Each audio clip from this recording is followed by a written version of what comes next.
Welcome to Something Nice with Dinano. I am your host, Dinano Romano. We bring you another interesting conversation with a guest that says they have been around the world. Well, they visited a couple of museums, seen some museums online, and found compelling evidence on the matter that we will be talking about today. Brother Timothy Clemons. Is it Timothy Clemons? Yeah, it's Timothy Clemons. How are you doing, my brother? I'm doing good. How are you doing today? I'm good. I'm good. Let's start our conversation today with a word of prayer. Would you please pray for us? Yes, sir. Dear Lord, thank you for today. Thank you for everything you do for us. Thank you for allowing me on this show to be able to help spread your word. And even if one person wakes up, that's all we need. And everyone who watches this today, give them a little blessing and let us help spread the word according to your will. In Jesus' name I pray. Amen. Amen. Thank you, my brother. You reached out and said you've got some evidence that you have managed to dig up, Yes, sir. and you felt the information that you have needs to be shared with the people of God. What are you bringing forth today?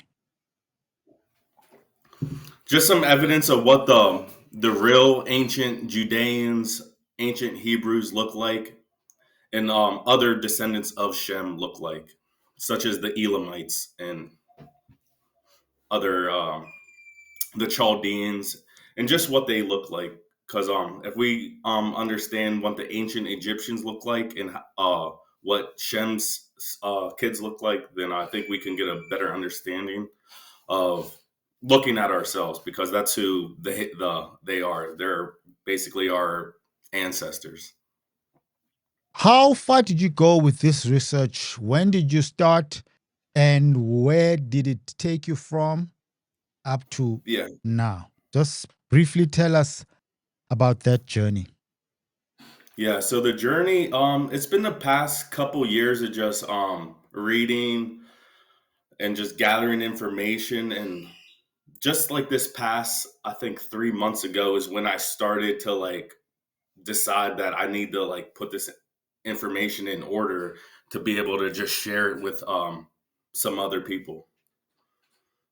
Have you bounced it off other believers or people in your community who are probably also interested in this type of information?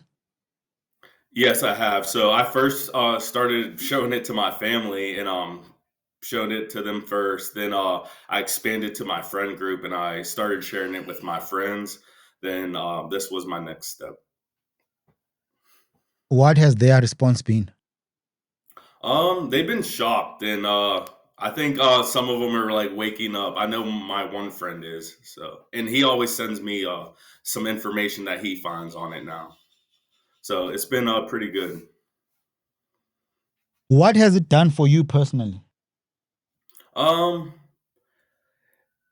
it just, I don't know. I just, in a sense, it just makes me believe even harder. I'm 1,000% convinced that we are the Israelites, and like it just makes me feel like I'm doing God's will in a sense. Like I know He wants us to wake our brothers and sisters up, so like to be able to help in that sense makes me feel good. I'm not trying to have like self gratification, but it makes me feel good to do His will.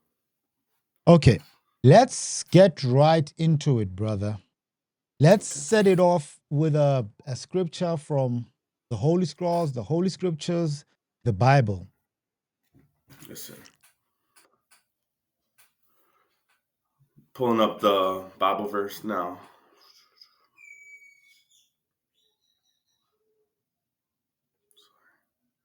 Thank you for joining us. This is another episode of Something Nice with Dinano. We are joined by Timothy Clemons.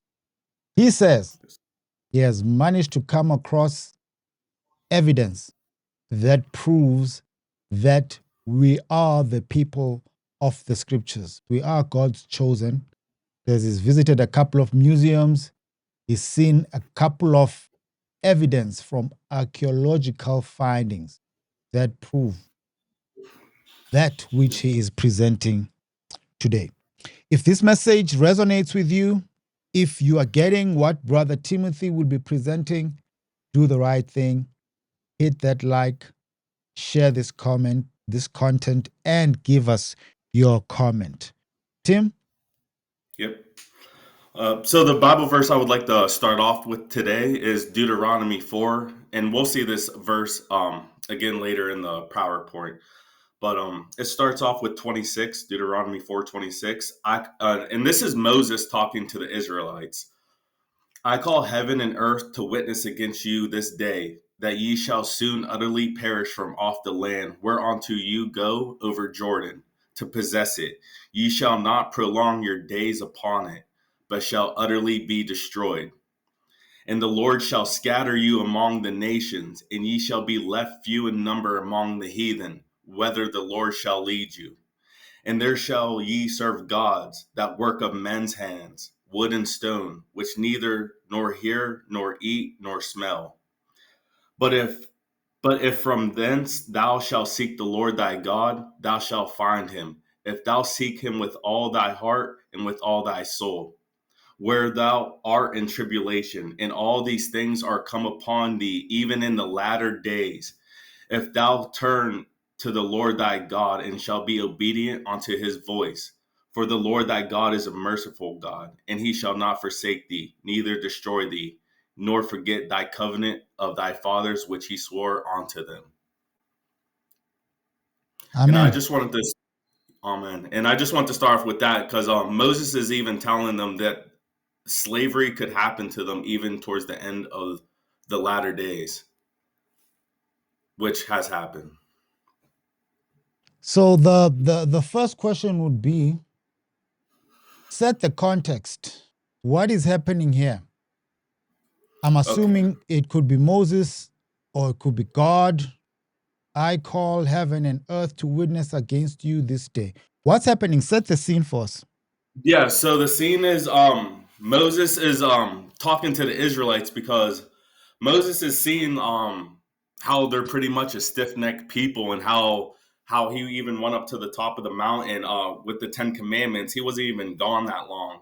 And by the time he came back down, he's seen them worshiping the golden calf, and like they just he God just helped them get out of Egypt, and like already they turned against him so soon. So Moses was just even letting them know, like, when you guys do this in the latter days and you guys get scattered, like, pretty much don't forget to turn back to God, because he's the only way you guys can get out of it.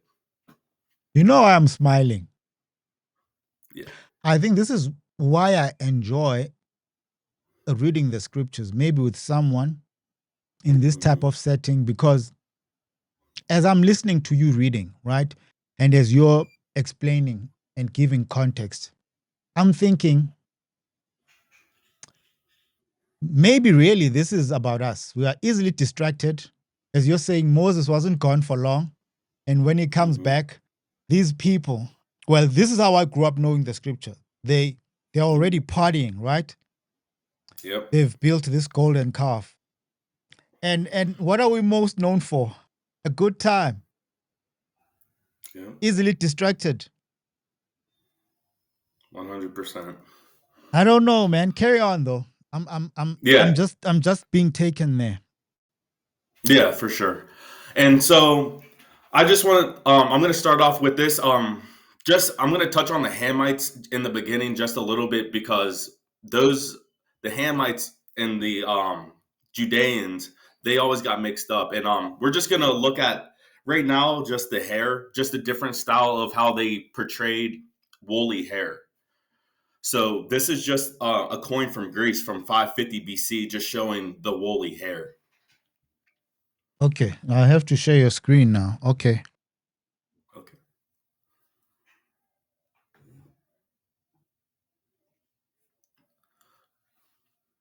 Okay. Okay. And here's just another depiction, just to show people the different styles. Yeah, you can tell by the lips, right? You can tell by Yeah, the the lip. hair, Yeah, yes, sir.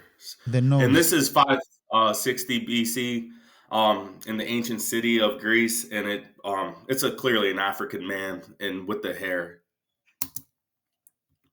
Ooh, let me go back. And this is another one. This coin's called the Man Who Will Give, and this is of a white man. As you see, I'm just showing the clear depiction of that. The Greeks knew how to do white people hair, and they knew how to do woolly hair, just to show the difference.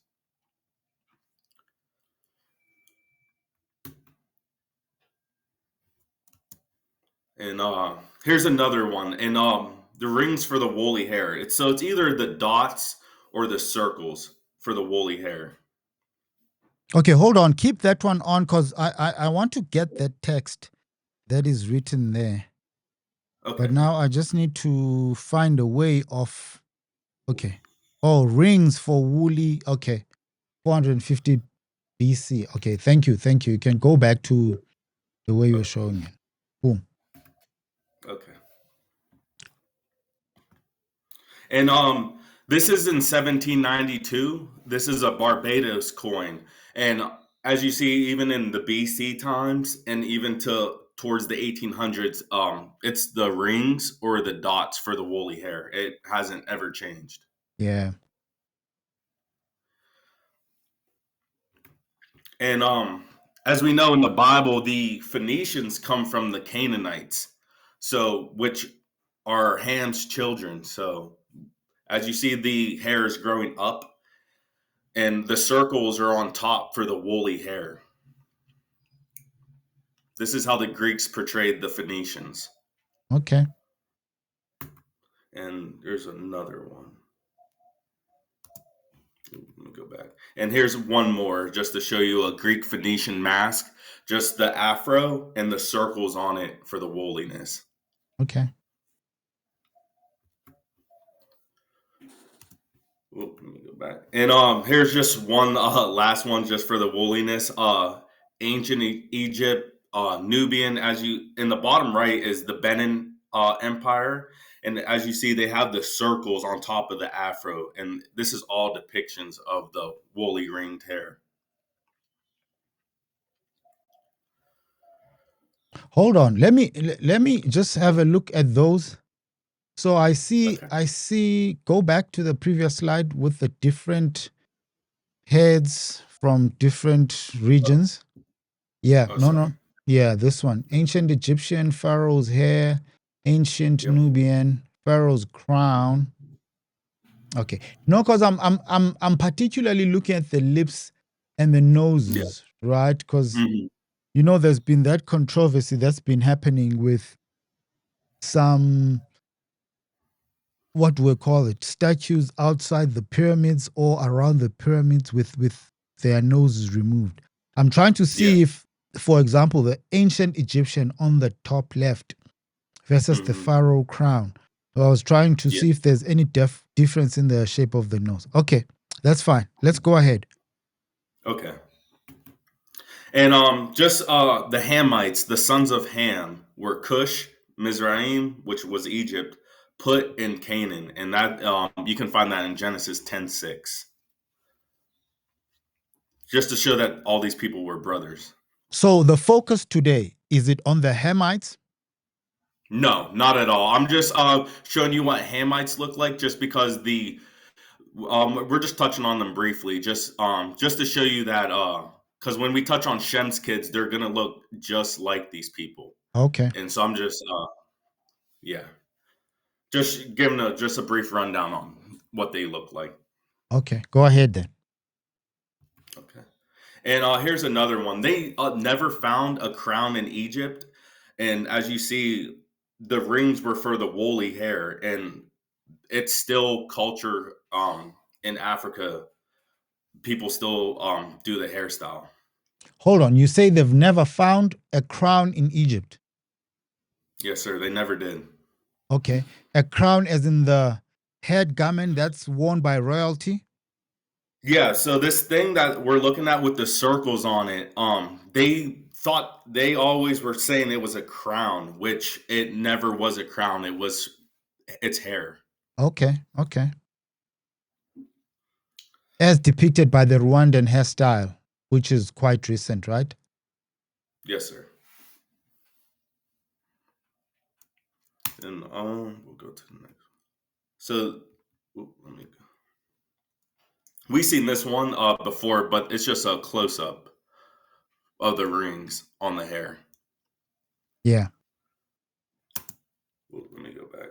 And this was the Olmecs. So this was in the Americas, the Olmecs, and these got sold at San Jose University at an auction, and they were labeled Negroid heads of Levanta, the Olmecs. And as you see, why they called it, they actually called the guy on the right little Nubian boy, even though it was found in the Americas, just as to show you the rings on top of his head that they have to. It was Negroid. So it looks like the rings on the head or on the hair have always been a determining factor and a phenotype of some sort to link the hair to the type of person that is being depicted, which in this case would say a Negroid person, right? Yes, sir.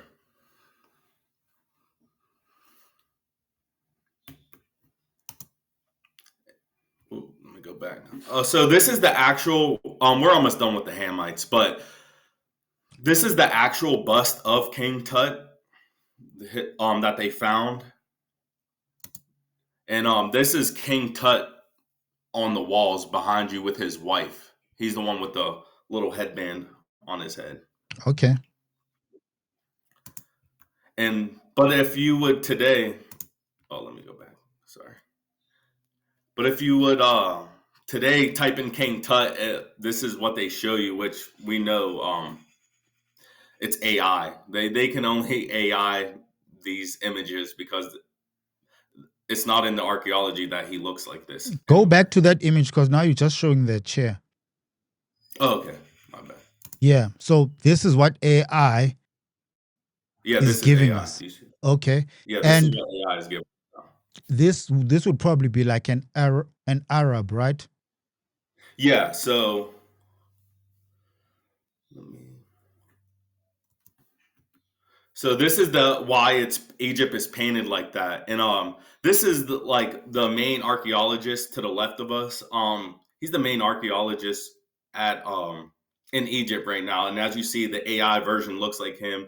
And to the right, this is Steve Jobs, and a lot of people don't know Steve Jobs' first name's Abdul, and he's actually Syrian. So Egypt is painted like the people who occupy it today, and that's why they get this AI version. I didn't know Steve Jobs was Abdul because I was about to say, who's the Abdul guy that looks like Steve Jobs? Okay. So you Yeah, say he's Assyrian. yeah, That's his he's Syrian. heritage. Okay. Yep. Oh, there we go. And this is King Tut's dad, just a close up of his dad. And as you see, it's the rings on top of the afro. Oh, wow. Yep. And you say these are depictions of Hamites, you say. Yeah, these are strictly Hamites. Who would you say the Hamites are today? The Hamites today, they're all on the mostly on the continent of Africa. So to me, Egypt, there's so much culture continuity and throughout Africa. So to me, that Egypt was an empire. So when it split, it's way bigger than what it was today. So when it split up, you can go all over Africa and see little bits of ancient Egypt throughout Africa. There's like maybe one tribe keeping this one custom, and then another tribe keeping another custom somewhere else. So the Hamites today are just all over Africa. Oh yeah, let me just add on that. There's a movement here Mm-hmm. which links itself here being where I am, this Mm-hmm. country right here. And Yeah. they are linking themselves to a place called Ancient Kemet or Kemet, which Mm-hmm. they say was the kingdom or the empire that was ruled by the pharaohs. And as you alluded to, it was bigger than the Egypt that we know today. Yeah, way These bigger. people would observe and follow what the Egyptians followed. Like, for example, the worshipping of the sun. Yeah. There's a movement where in September, where we are told that it's the beginning of the new year, where life springs to, well, life comes alive, right? It's the beginning of a new season. These people actually go to a place called Inzalo Yelanga, here in the eastern side of this country that I stay in, a place called Mpumalanga, which means the rising of the sun. So, as you're saying, there are communities or groups of people across the continent that observe Kemet like ordinances across the continent. Yes, sir.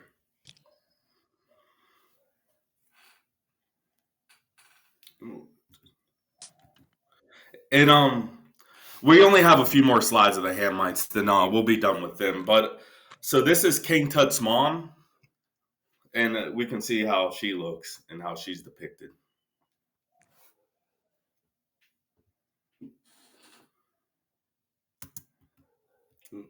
Go back, and these are just ancient Egyptian soldiers as well, and we can clearly see how they're depicted with dark skin and afros. I'm interested in this one. Hold on, bro.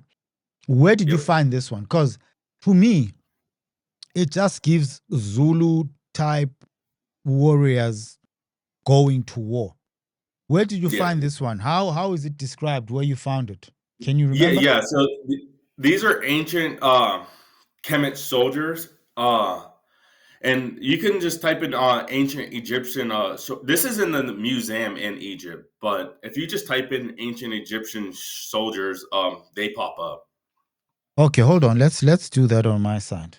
Let's just try to see how that's gonna look this side. You say ancient Egyptian soldiers.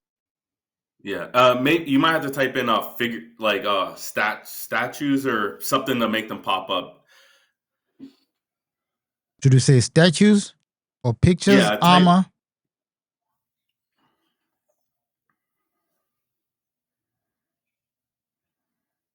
What are you saying, Timothy? Yeah, so if you just type in ancient Egyptians, figures. I'm trying to think like statues or figures. These pop up. I was scrolling through the museum in Egypt and I came across these.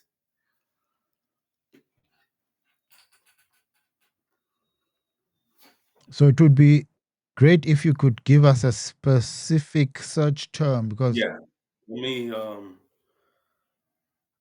here. I can find it real quick. yeah, because that stands out for me personally because I'm looking at their Yeah, shields and it looks like they are made of animal fur skin, particularly cow skin, right? yeah, it And does. those cows look like cows I've come across when I go home. Okay, It's okay. We'll figure out a way. Carry on yeah. with the presentation. But it just stood Okay. out for me. It looks very interesting. Yeah, so I found it. So what they're labeled as is painted wooden statues of Egyptian soldiers, Middle Kingdom. Painted wooden statues, Egyptian soldiers. Okay, there it is now. Interesting, huh? Yeah. Wooden model of Egyptian soldiers. This is from Reddit. And look at this one these two, particularly on the right first row. Can you see them? Yeah. Black people, right? Okay, Yes, sir. let's continue, brother.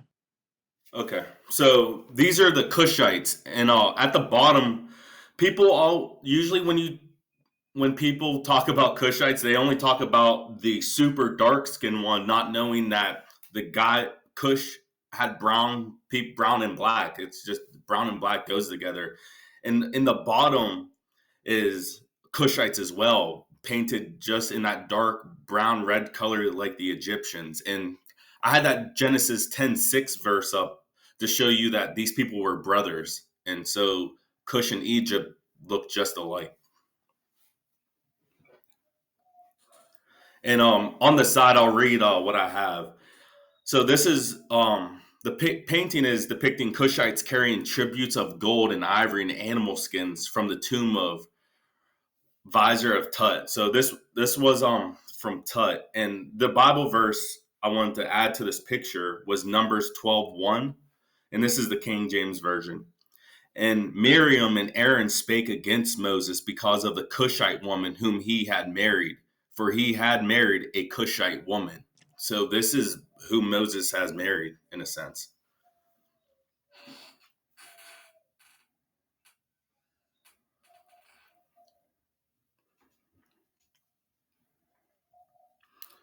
And I'll head over to the next slide.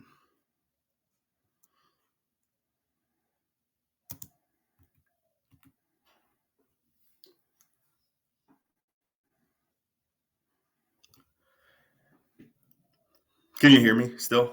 I'm here, bro. Yeah.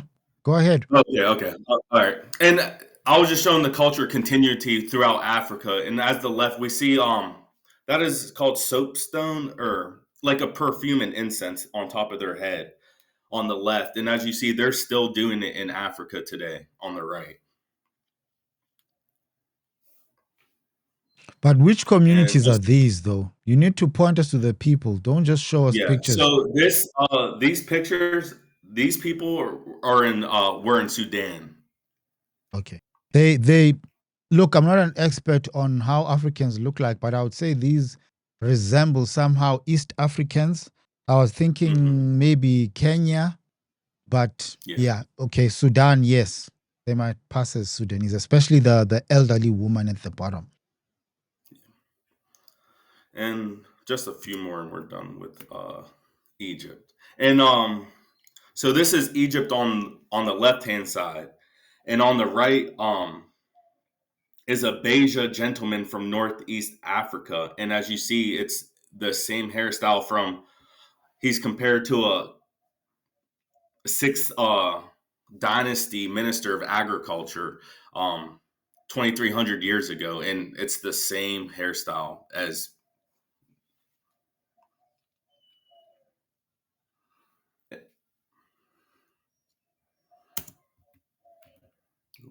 And this is from Cambridge University. I just wanted to include it, and just a reputable source for Cambridge. I can read it if you would like. Go ahead, yeah. In a rare commendation of the historical revision of ancient Egypt, the Fitzwilliam Museum admitted that not only does Egyptology have a European bias, but that bias means that our understanding of the earliest human civilization is gravely erroneous. As they put it, people mainly look at ancient Egypt through a European bias. This is because the majority of books on Egyptology are written by researchers of European or North American backgrounds. What does an Africa centered approach to Egyptology mean? Well, first of all, it acknowledges that ancient Egypt is part of the African culture, and that while the word Egypt is what the ancient Greeks named ancient Egypt, the original inhabitants called it Kemet, which literally means the black land. Therefore, by naming the museum gallery Virtual Kemet, the curators intended to remind people that ancient Egypt is an African civilization.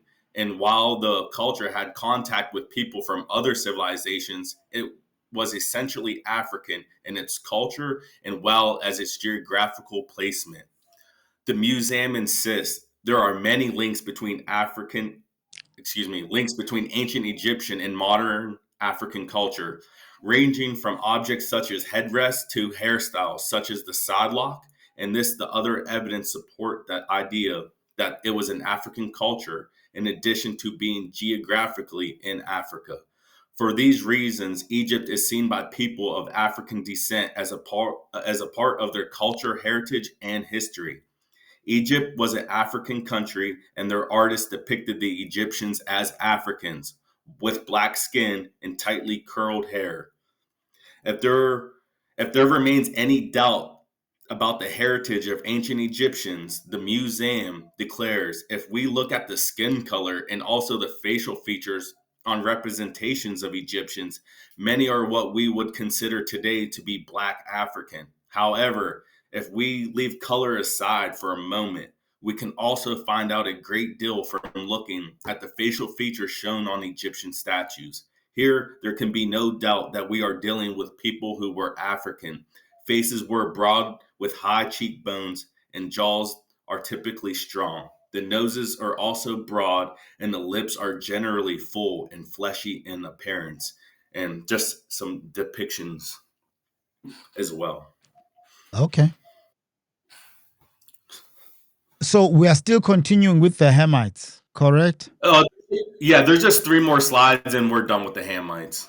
Okay.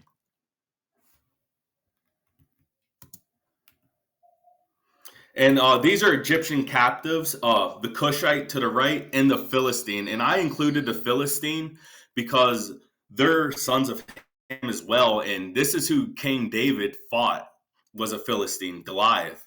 So we can see how the Philistines were depicted. So I just want to show you that to show people who King David, in a sense, was fighting.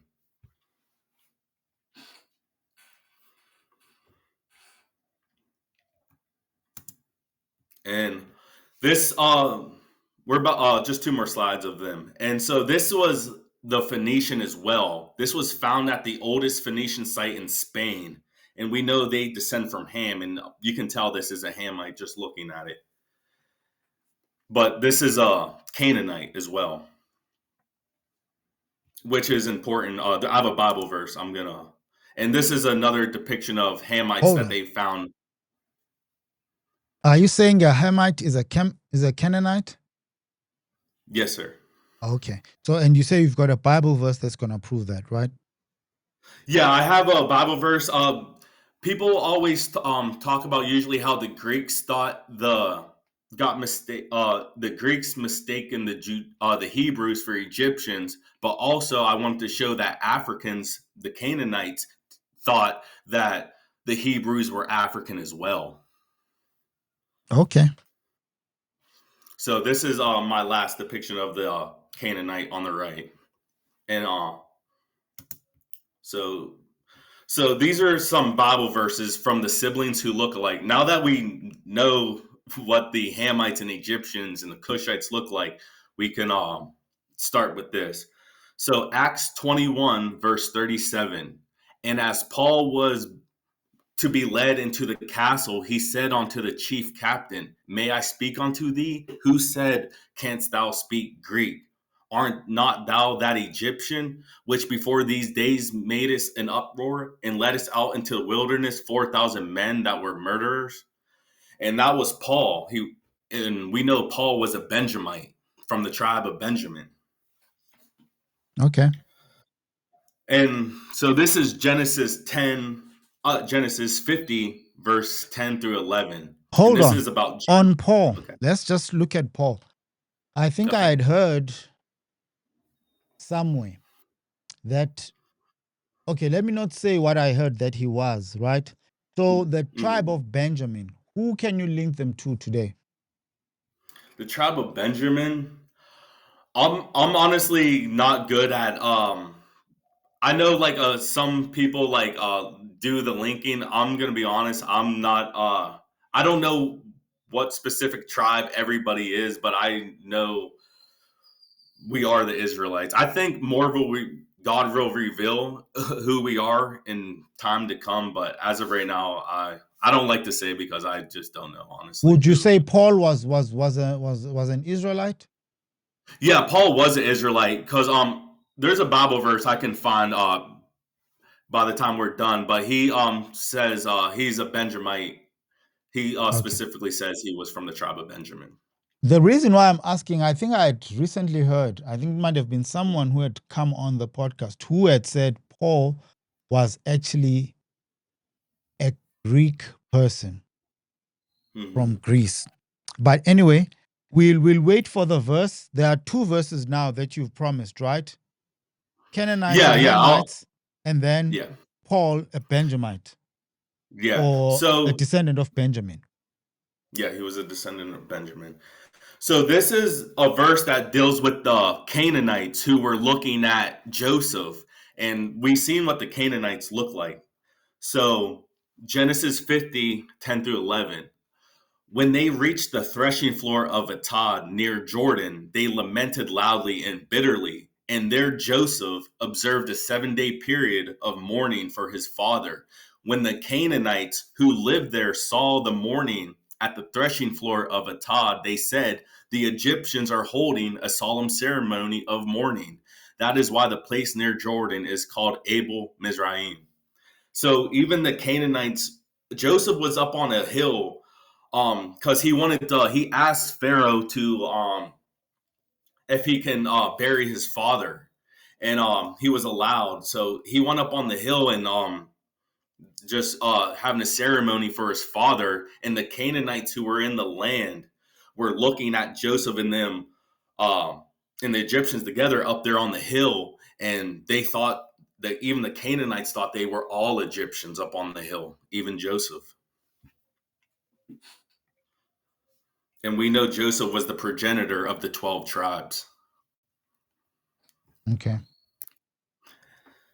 And just to touch on Moses, this is Exodus 2. And when she opened it, she saw the child, and behold, the baby wept. And she had compassion on him and said, "This is one of the Hebrews' children." And now the priests of Midian had 7 daughters, and they drew water and filled the troughs to water their father's flock. And the shepherds came down and drove them away. But Moses stood up and helped them and watered their flock. And when they came to Reuel, their father, he said, "How is it ye are come so soon today?" And they said, "An Egyptian delivered us out of the hand of the shepherds, and also drew water for us and watered the flock." That was Moses. And I have at the bottom, where did Jesus flee to from the Romans and to people he looked like? Because that has been the same story of these people getting mixed up together. Which people are getting mixed up together? The Hebrews and the Hamites, the Shemites, pretty much, and the Hamites. Okay. And so Shem, Genesis 11. Now we're done with the Hamites. Genesis 11, 10. It tells you the descendants of Shem. And the children of Shem, Elam and Asher and Lud and Aram. And those are Shem's child. So we're gonna touch on Elam first.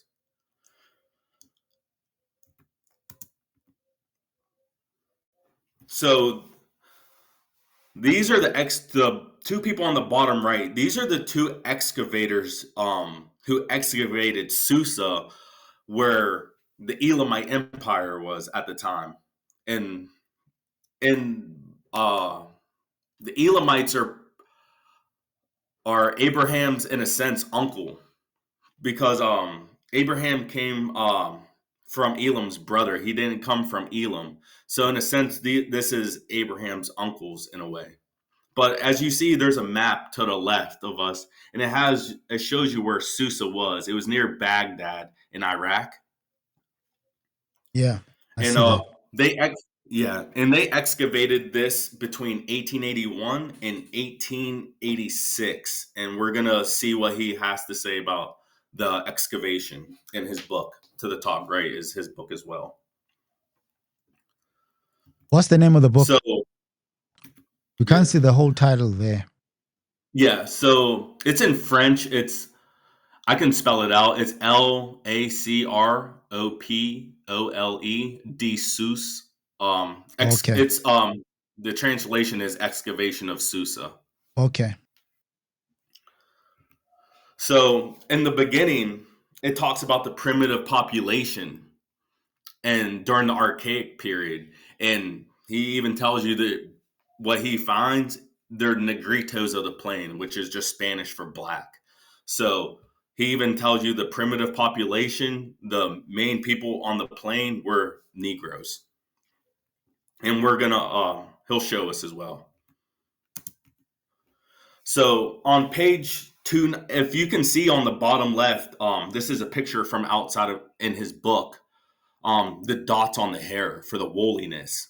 And this is why he said on page 291 in his book, I must also mention the Negrito archers. And on page 428 in the book, he says, thus the skulls found in the jars belong indifferently to Aryan Persians, brachyphylactics, which is a form of animal like a dog, and Negritos. It was not even possible to establish marked distinctions in terms of races and dates between the conical red jars and the cylindrical white jars and the wide-bellied urns. It rather seemed to be based on the rank and social status of the deceased. And on page 445, what I just showed on the last slide, the history of Susa, it talks about the people he found there and during the Archaic period. And like I said, the primitive population, he says, are Negritos of the plain. Then white brachyphylactics he found in the mountain. And we'll touch on who was in the mountain. Well, white people clearly from the Caucasus Mountains. But he even found brachyphylactic. This is what a brachyphylactic white head is shaped like. I showed just want to give people an idea what the head shapes he found in the mountains were. So we'll touch on the next page. So this is Elam, and there's some Bible verses about Elam. And as you can see how they're depicted with the woolly hair and the dark skin. So there's Jeremiah 39:45. Thus saith the Lord of hosts, behold, I will break the bow of Elam, the chief of their might. And as you see, they have the bows on their back. Yeah. In Isaiah 6, and Elam bare the quiver, and with chariots of men and horsemen, and Ker uncovered the shield. This is in the Berlin, Germany museum, and this is from the Persian archers from the palace of Darius at Susa, 6th and 5th century BC. And this is who he found. This is why he's calling them Negroes. And this is just a close-up of them, just a close-up. As you can see, the woolly hair and the woolly afro. So as we can see, this is how the ancient Shemites are getting mixed up with the ancient Egyptians. Okay.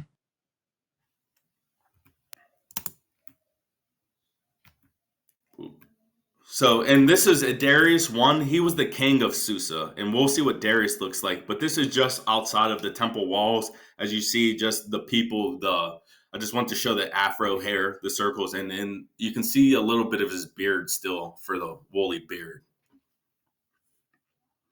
And we'll see what the king Darius. He's in the book of Maccabees. If anybody ever read the book of Maccabees, it talks about how the Greeks and Darius fought each other. So he was the king of the Elamites, and as you see on his depiction on the left, it's an afro and with the woolly circles. Yeah. And on the right is him colored in, and this is at the museum in Paris. Anybody can go to the Paris Museum and see this right now. And as you see, his dark skin color with the afro on the right. But today, if you would type in what excuse me, if you would type in what King Darius and the Persians look like, you're gonna get the guy on the left, but he doesn't have an afro or anything like how they should be. Then they have to make an AI version that looks ridiculous on the right hand side just to get the afro and everything, just to show you how like everything is hidden pretty much nowadays.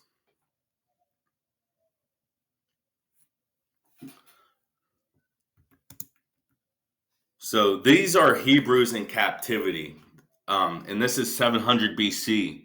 And the The guard on the left, these are the Assyrians on the left. And on the two people being led by the Assyrians are Hebrews. And as you can see, the depiction of the hair on the Hebrews. It's a bit different, right? Yep, it's short and dotted. It's short and woolly hair.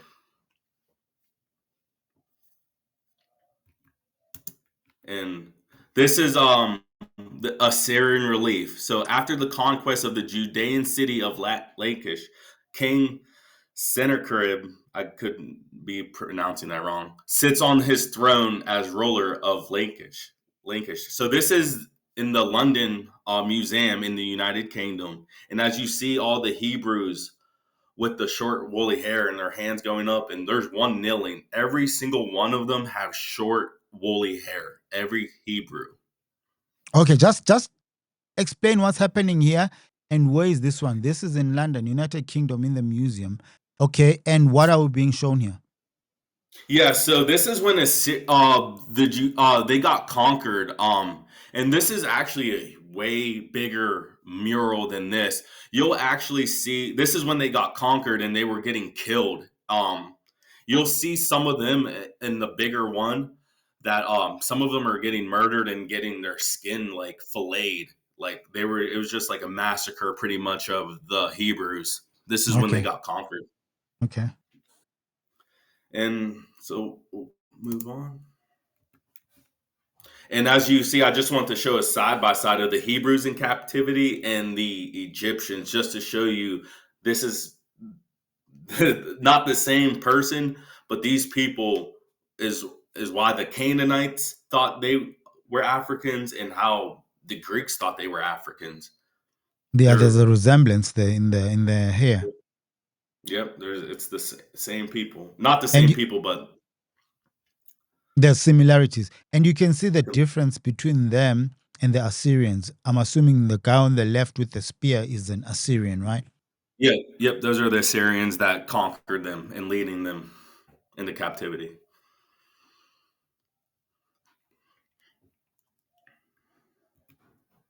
And so this is a book. This is housed in the University of Michigan. And it's a tribute for the Negro, being a vindication of moral and intellectual and religious capabilities. And he touches um, on something in this book. And this is from 1848. Sorry about that. So down towards the bottom, he talks about the Jews. And this is on page 380 of the book. And he says, let me see. The Jews, as we shall have occasion to see, were originally, undoubtedly, a dark-skinned and woolly-haired race, as we've seen. But it is well known that the Jews of Europe very frequently present the characteristics of the lightest colored.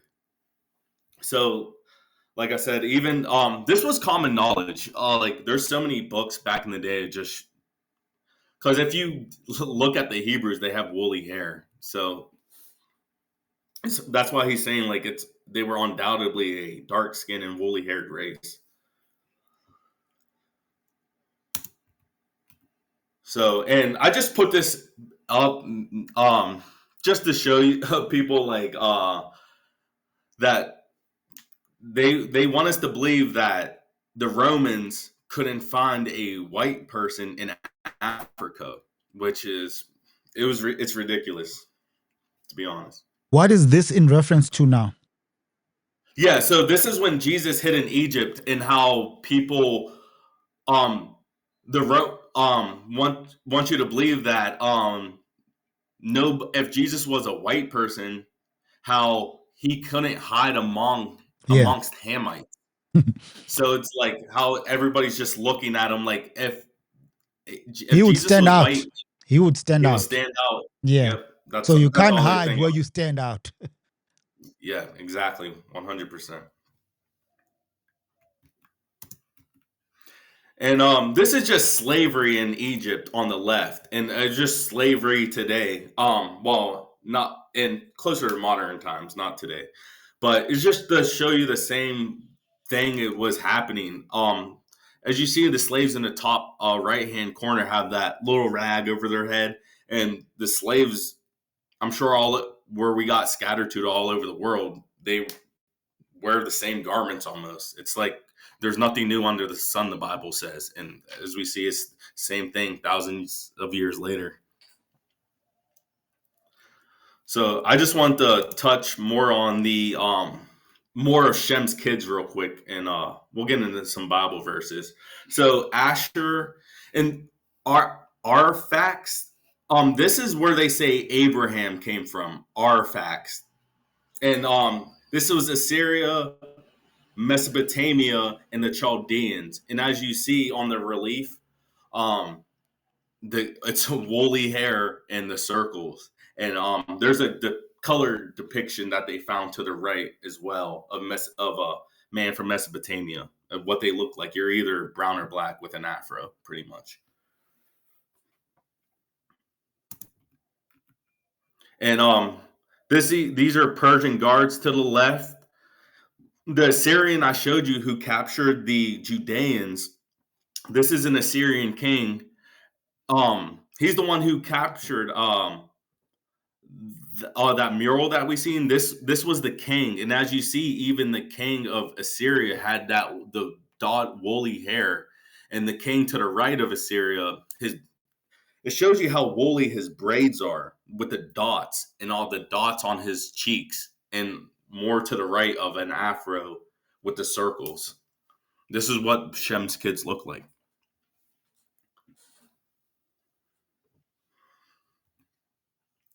And so there's a Bible verse, Genesis 15:7. And he said unto him, I am the Lord that brought thee out of Ur of the Chaldees to give thee this land to inherit it. And to the left, so God called Abraham out of the land of Ur of Chaldees. So to the left, this is the Chaldean king of Babylon. And this is in the Berlin Museum. And as you see, the king has long braids, like thick braids, and they have the woolly hair for the beard, and it's long. Yeah. It shows you the depiction. So this is the land Abraham got called out of. So Abraham's just like King Darius looked like the Elamites. The king we're gonna see, he looks like his countrymen as well. The king should look like the countrymen. And we'll see another depiction of the Chaldeans right here. So this is Chaldeans on a boat. This is labeled Chaldeans who survive a boat wreck.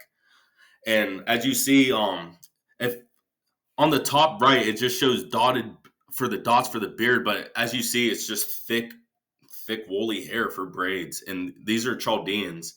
So I'm sure Abraham looked like his countrymen. Like the king looks like the Chaldeans, and this is where Abraham got called out of, around these people. Are you saying these people would have looked like what Abraham looked like? Yeah, I don't see how he could look any different. Okay. So the last, this is Lud, another. So if you type in Lydians, Lydian relief. This one pops up, and that's who they say Lud. Shem's son Lud that's who his descendants are. And once again, as you see, these are afros and with dotted woolly beards and woolly hair. It's the same thing. Yeah, as you said, this is really what's coming up when you look for this Lydian relief. Yep. So, and the last one is Aram, and we know this was Damascus. And so they say this was Moses leading the Exodus from Egypt fresco from the Dura Europus synagogue. And this is 244 AD. And this is in the National Museum of Damascus, Syria. And one thing about this museum is the paintings go from the oldest paintings are at the top and the newest paintings are at the bottom. So this is 244 AD. 244 years after Christ has died.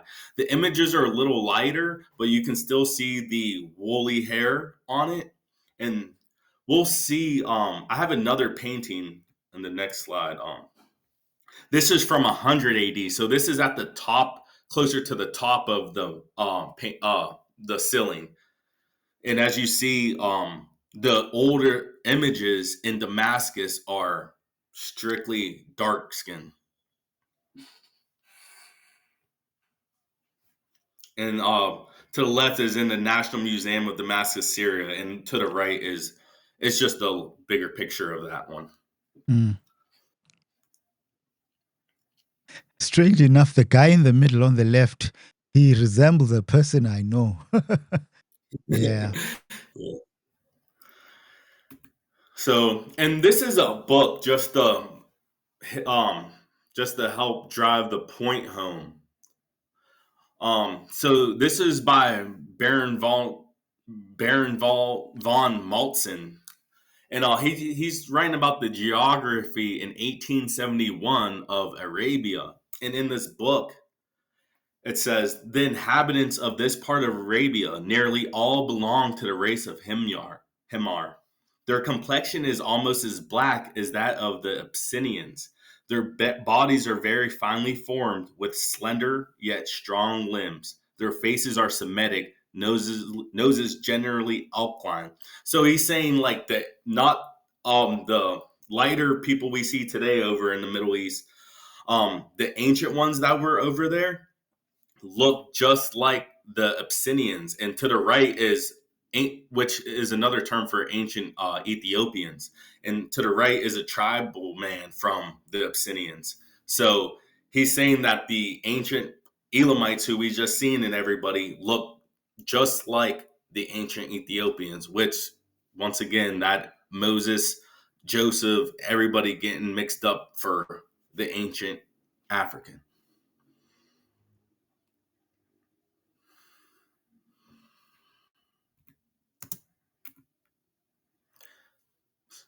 And so this is just a table showing the descendants of Noah. So there's only 3 kids. And as we know, we've seen the Persians for Shem, the Assyrians, the Chaldeans, the Lydians, Armenians. We've seen what they look like. And Ham's sons, it says they settled the continent of Africa. And we know that they had the Ethiopians, the Egyptians, the Canaanites, the Tibians, and Japheth, Gomer, Magog, Madai, Javan, Tubal, Meshech, and Tyrus, they settled Asia Minor, Armenia, Caucasus, and Europe, which we know are the Russians, the British, and the European nations we see today.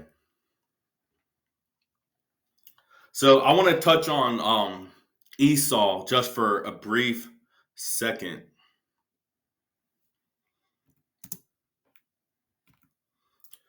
Here's a Bible verse, Genesis 36. And Hold, I hold just on, I'm gonna hold on, start. hold on, bro. Okay. If you go back to, you say it's the sons of Noah. Yeah. Yeah. We've looked at Shem Yeah. and the descendants of Ham, right? Yeah. After this, are we going to look at Japheth? Um, we're gonna touch on them briefly. I didn't include them too much just because I Okay. figured just because they're white and we Okay. know that All right. Okay. we Cool. know that they're European. Okay. Cool. Go ahead then. Well, yeah. Esau, you said. We'll look at Esau. Yes. There we go. Genesis 36. Verse 8 is the main thing I'm going for right now. And just to show you where these people dwelt at and how the archaeology of Susa, how he went into the mountains and also found Caucasian people. And we're gonna touch on this with some Bible verses. So Genesis 36, verse 8. Thus dwelt Esau on Mount Seir. Esau is Edom. And so to go to Mount Seir just to see what it looks like is this building. These are the buildings out Mount Seir. So Jeremiah 49:10. But I have made Esau bare. I have uncovered his secret places, and he shall not be able to hide himself. His seed is spoiled, and his brethren and his neighbors, and he is not. And just for Obadiah 1:3, real quick, the pride of your heart has deceived you, who dwelt in the strength of the cliff, as we see the cliff right here. And in the high place is his dwelling. And he said in his heart, who will bring me down to the ground?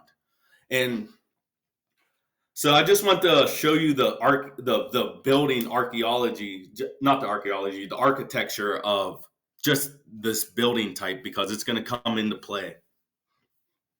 Where is this?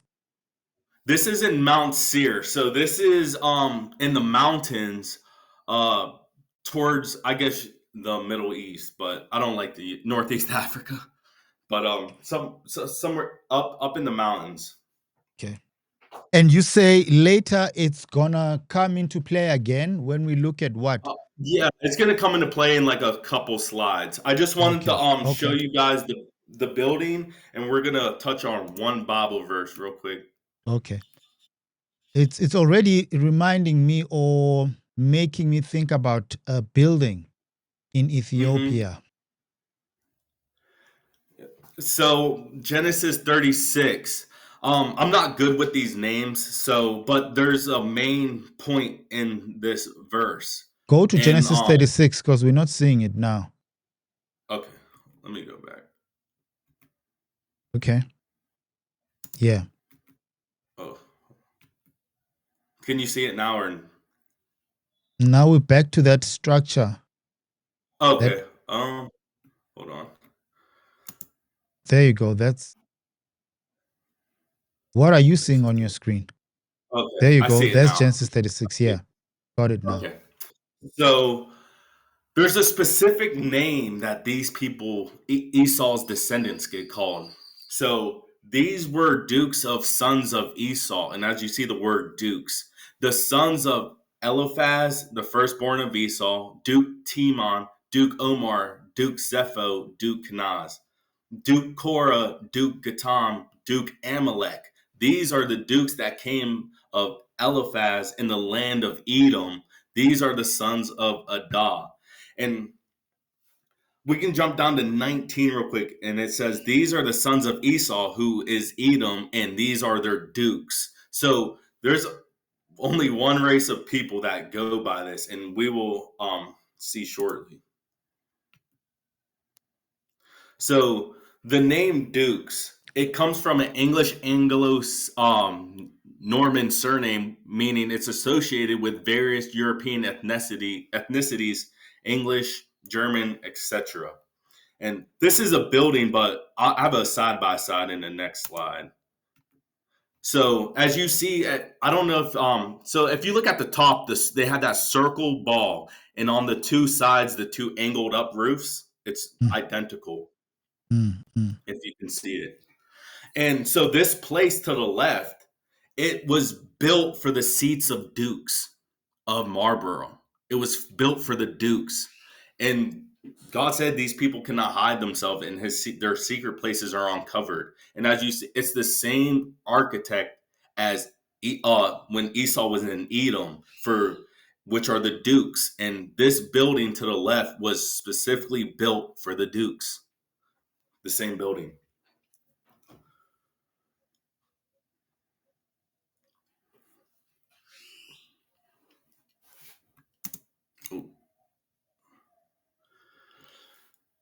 And so this one, it says, the terror you inspire and the pride of your heart has deceived you, you who live in the cliffs of the rock, who occupy the heights of the hill. And it's funny that they say Capitol Hill, all these buildings they have like the same columns, then they put a little emblem, the little circle emblem or an emblem on top of these buildings. What would be the significance of that? I honestly just think it's their architecture, and I just believe God just like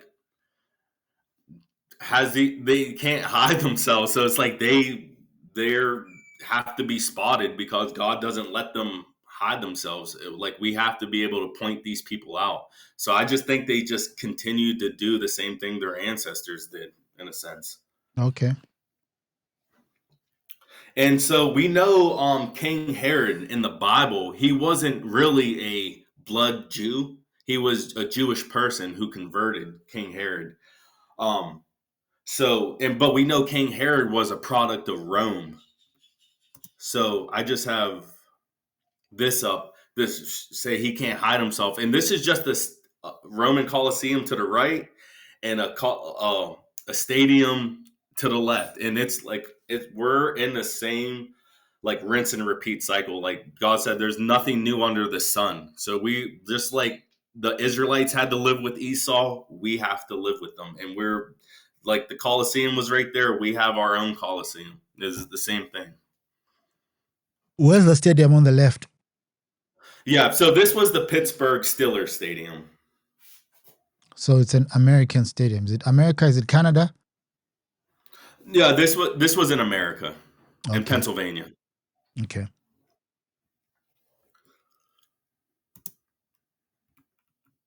And so just some Bible verses.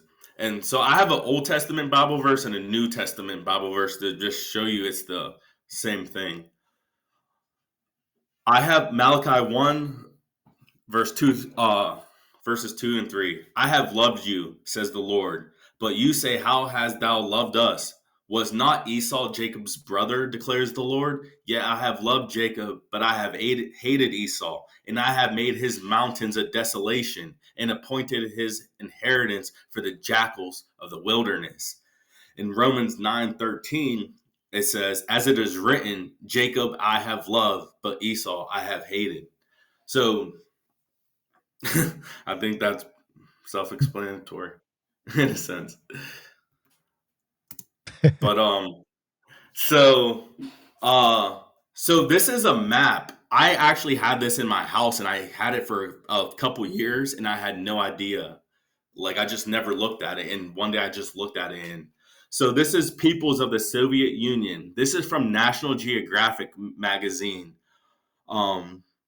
This is from 1976. And it's the people of Russia and the Soviet Union. And as we see, there's the Jew right there, and it's the white man, and it says, Where's the Jew? We can't really uh, see. yeah, it's a little small, but he's the one with the glasses and the little hat and the big beard and the top on the top Okay. half of the Oh, map. I see it. Almost top right. Yeah. Okay. Yeah, almost top right.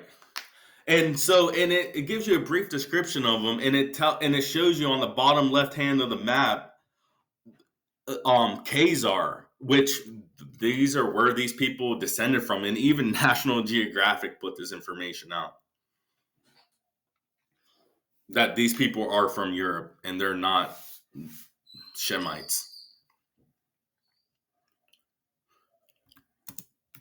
And so just to show you this is Hebrews 11:20. See that no one is sexually immoral or is godless like Esau, for a single mill sold his inheritance rights as the oldest son. And it just made me wonder. I was like, if nobody's sexually immoral, I just wanted to Google who owned the top 5 porn sites, just because if God said there's nobody sexually corrupt as them, I just wanted to see. And it came back that top 5 porn sites are owned by white and white Jewish men. And I just. And you think of the biggest story out right now, right? Epstein files. What does that entail? Exactly. What type of a The person same is he? thing. Exactly. It's God. He hit that nail on the head every single time. He called these people out a long time ago. And just to show you how like they own all the porn sites in today's time, this is just a mosaic of just them depicting black people. And as you see, this is Sexualizing them. sexualizing Yeah. heavily, just like today. It's like nothing new under the sun. So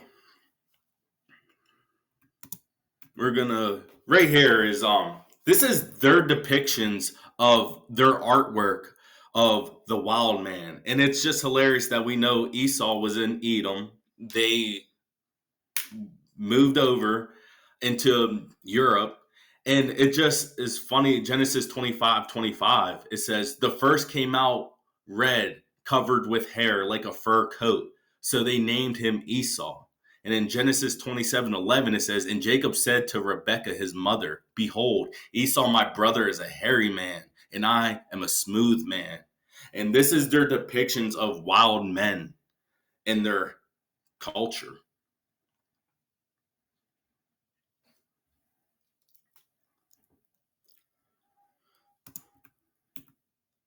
And so this is a tapestry that's located in a German museum, and this is in the year 1440. And as we see, it's called Moors versus the Wild Men. And as you see, the Moors are the black people that are depicted in this tapestry.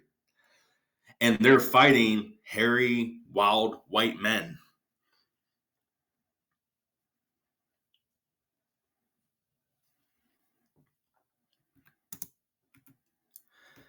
And just to touch on this real quick, Second Esdras 6:9. For Esau is the end of the world, and Jacob is the beginning of it that followeth. So we have to know Esau are these people that are ruling the world, because they have to be, because when it's their end, that's our beginning.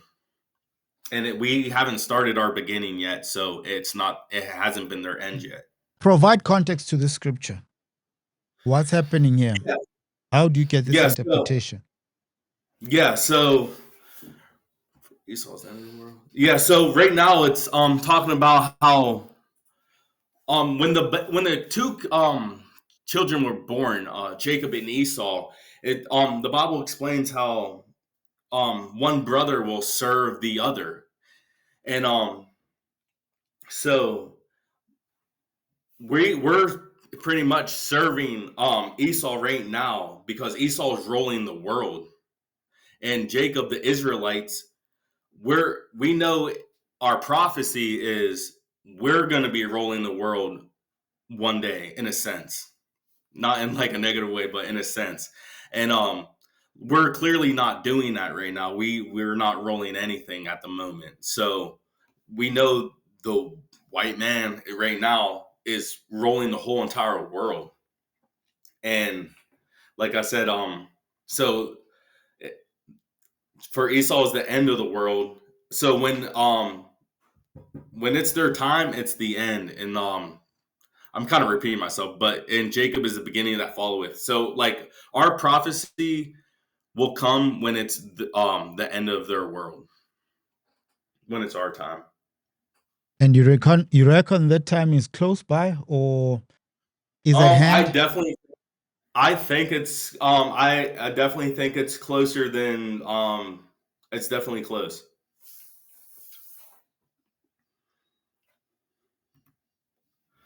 And this is the Deuteronomy 4 verse, chapter 4. I was talking about how Moses was talking about in the latter days, how these things might come upon us, how we will go into captivity, how we were going to get scattered in the latter days if we do what we did with him.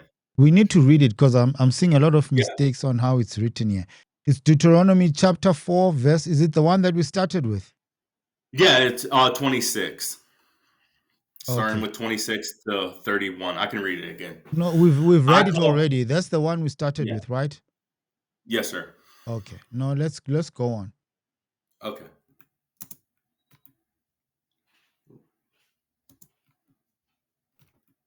Oh, sorry. All right, here we go. And so we know that in 1948, when they were going back to the land, that's a migration. Like when people are migrating to a place, that's not getting scattered. And so I just wanted to show verses of it, God talking about scattering and nothing to do with migrating. So Deuteronomy 28:64. Moreover, the Lord will scatter you among the peoples from one end of the earth to the other end of the earth. And there you shall serve other gods, wood and stone, which your fathers have not known. Ezekiel 12:15.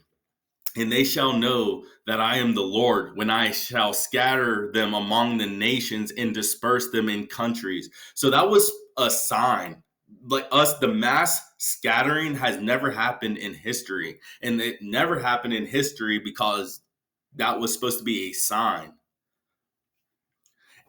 Ezekiel 36:19. And I scattered them among the nations, and they were dispersed through the countries. According to their way and according to their doings, I judged them. So God putting people over here, put people over here, scattered in America, South America, Africa.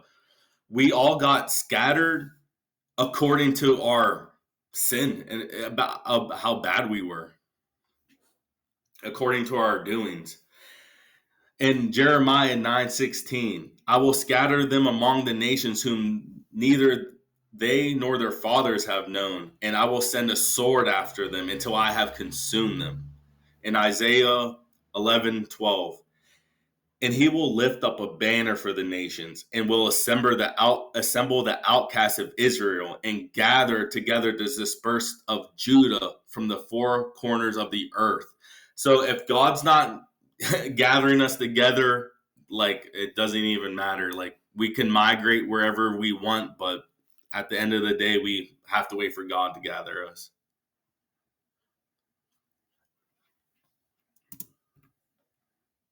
And so I have a book right here that talks about the scattering of Judah. And this was published in 1783 and 1784 by a Society of Gentlemen in London. So, The Pope blessing slavery.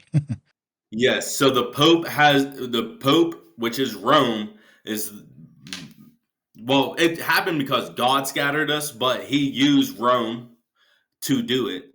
And this is Black. how. Here's an interesting one. Black Jews kicked out of Spain. Let's just touch on this one. Yeah. So there's so much evidence on this. So we'll read right here. It says Prince Henry's colonies were enlarged by his successors, King John II.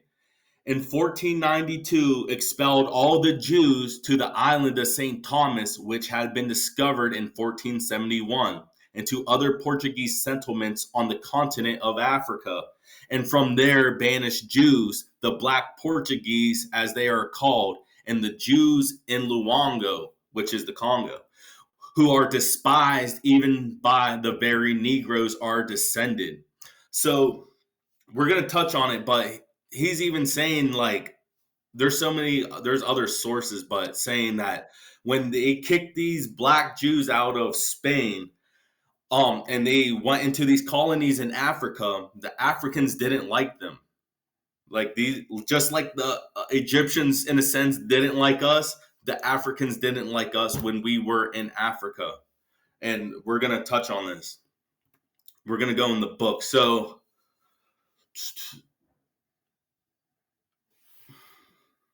this is in the book on page 140. So Professor Sprengel divides the history of the Negro trade carried on by Christians, ironically, into two principal periods. The first from 1443 to 1645, and the second from 1645 to the present times.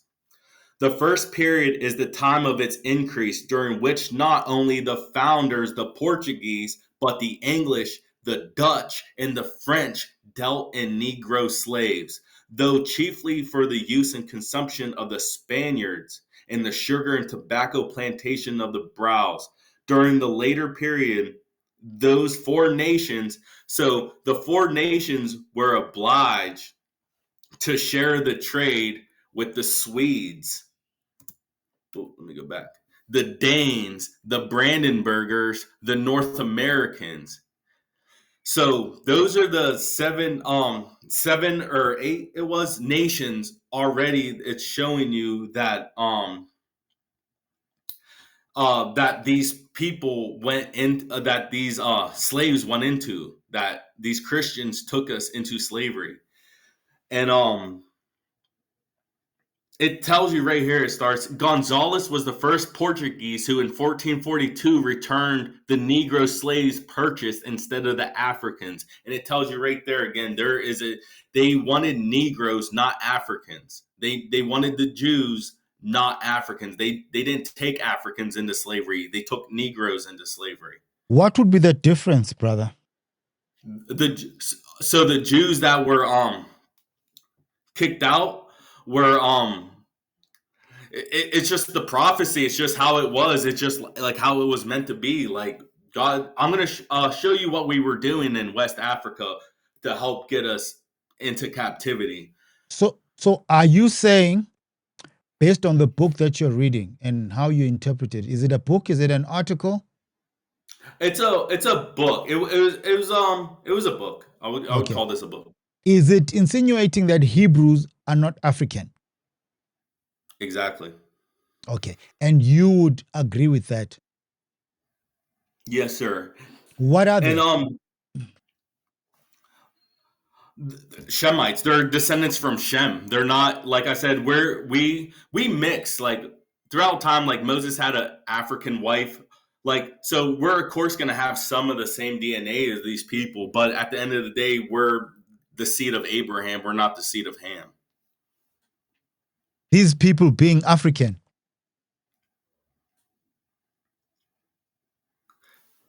That's my question. These people, Yeah. as you refer to them being African. Yeah. You us? sound like a white man from South Africa when they refer to us. Yeah. It's a term I personally don't like, but anyway, continue. No, I'm just trying to read the book. I didn't mean anything by it. But yeah, well, I'm just saying, like, so I'll just read this What's the name of the book, Tim? What's the name of the book? Yeah, let me go back. So this is called A Critical Review from the Society of Gentlemen, and this was from 1783. That's why the words might sound pretty harsh on it, like Negro and African. And so it looks like an article more than a book, right? It has like a few hundred pages in it. So I don't know if you want to call that an article or a book. No, hold on. The Critical Review. Yeah. It looks like it comes from a publication called A Society of Gentlemen. Yeah, that's who wrote it. What you're looking at now is the Critical Review, which to me, you'll correct me if I'm wrong, which it looks like a chapter or an excerpt from this publication, the Society of Gentlemen. Is that what's happening here? Yeah, yes, sir. Yes, sir. Okay. Go ahead then.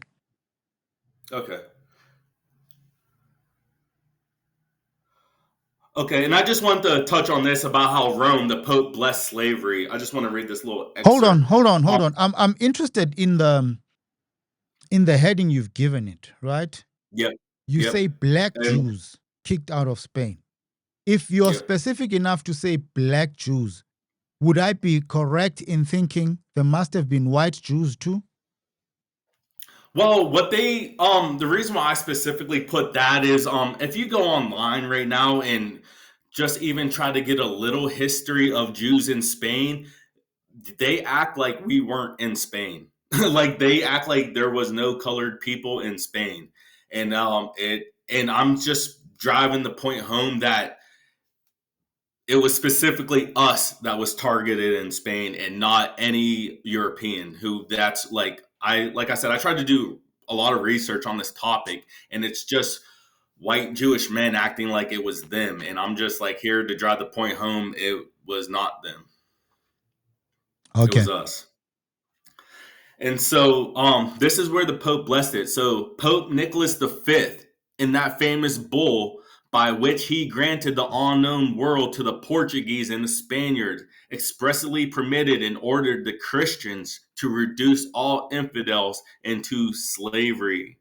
So the Pope blessed it. The Pope gave all these nations his blessing to start the transatlantic slave trade.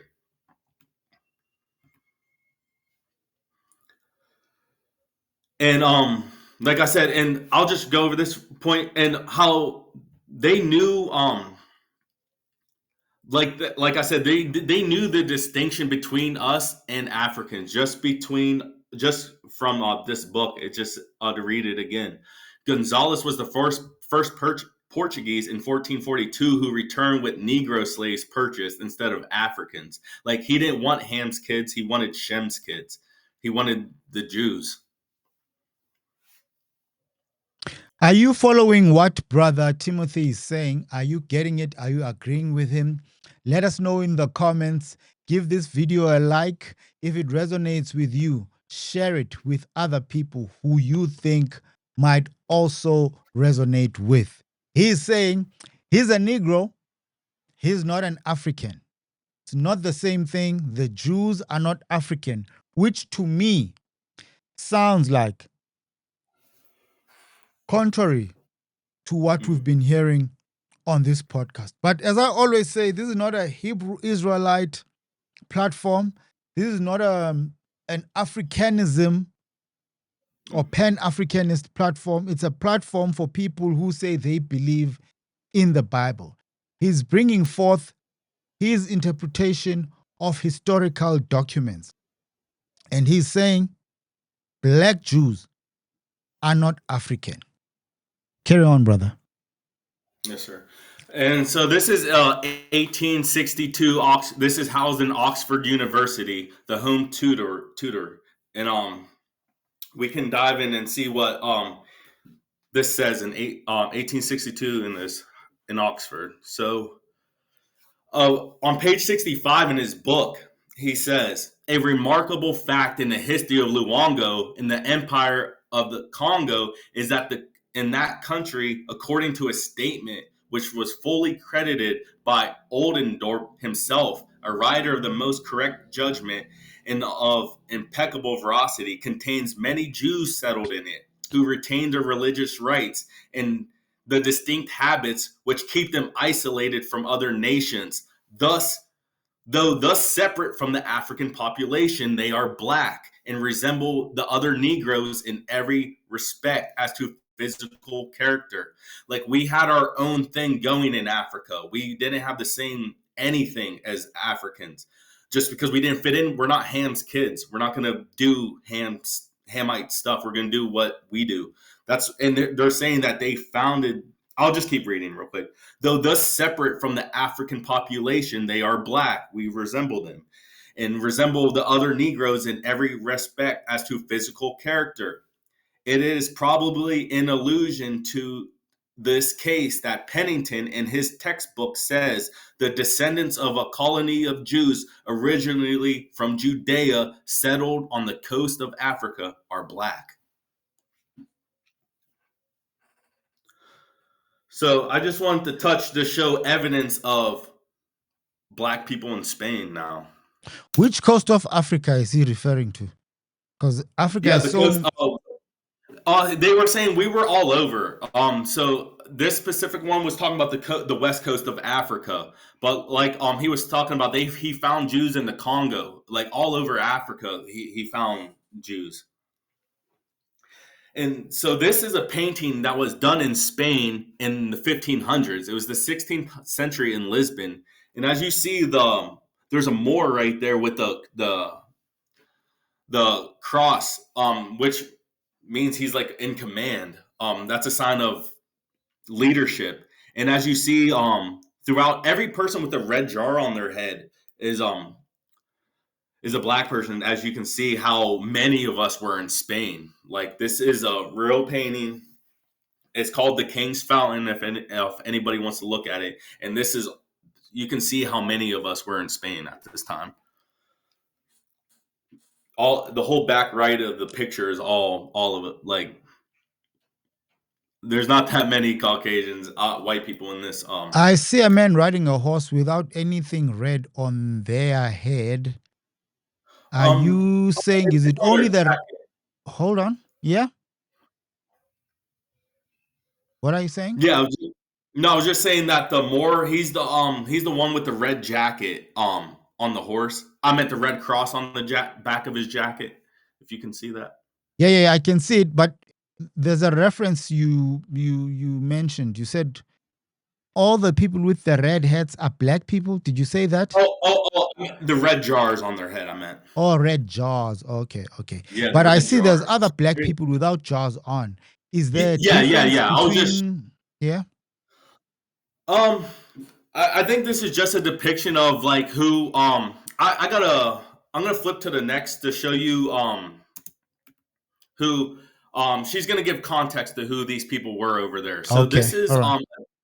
this is a duchess. She was a French writer born in 1784 and she passed away in 1838. So when she spent time over there, she's telling you about all the different black people she's seeing. So she says the Jew, the Negro, and the Portuguese, the Moor, can be seen in a single person. So like I don't know if she went over there thinking she was like, hey, there's Jewish people over here, there's Negroes, there's Moors, and I don't know if she thought she was going to see different people, but she's saying they all look alike. They're all can be seen in the single person, just like Joseph. Everyone thought Joseph was the Egyptian. We're going to get mixed up for the rest of our lives.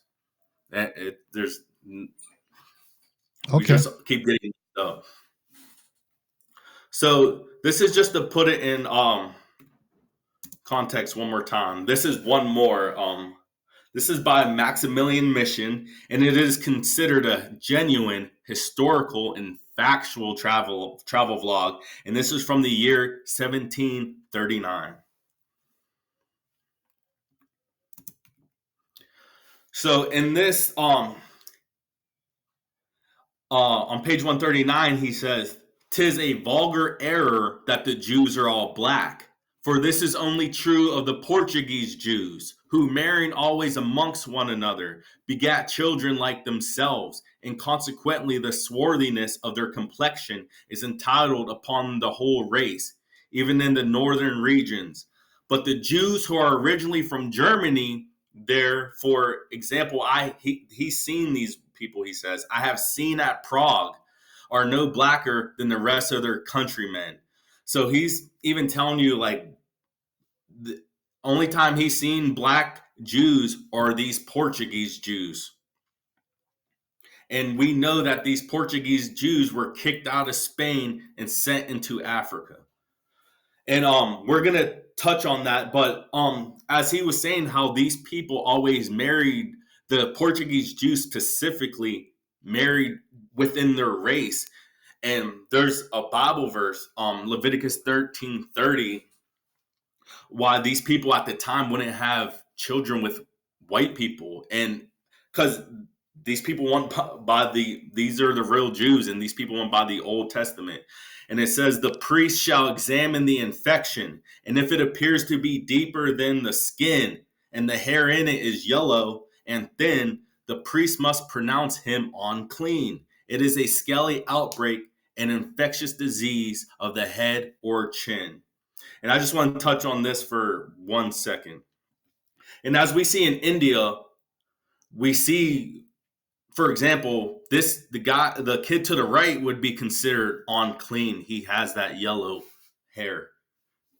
This is and another example of like albino and leprosy is in Pakistan, as you see the two people of color in the back, but you see how the yellow hair, these people would be considered unclean in biblical times. And as the same thing is in Africa with that yellow hair, as you see the original, then the albino. And just to hit the point home real quick, Exodus 4:6-8.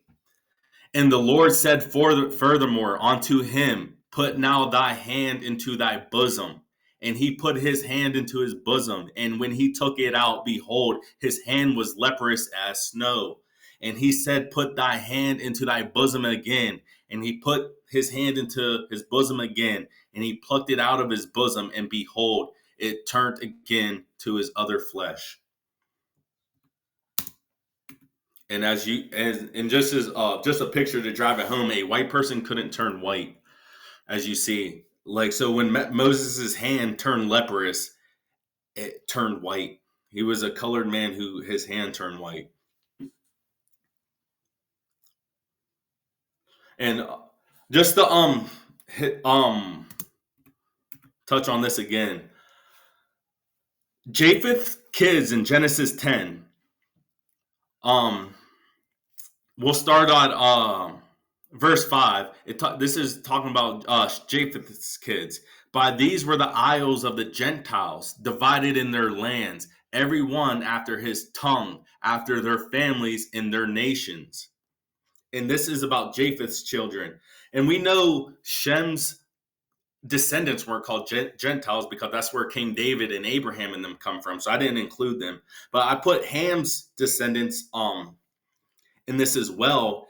And on verse 20, it says, these are the sons of Ham after their families, after their tongues and their countries and in their nations. And as we've seen, Japheth's kids are the only people, not Ham's kids, Japheth, only his kids were called Gentiles. Only Japheth's kids were called Gentiles in the Old Testament. And just to point it home that people whose skin turned opposite of color, as we see Japheth in this list again, were the only white people of Europe who turned white, or were only Gentiles in the Old Testament. Okay.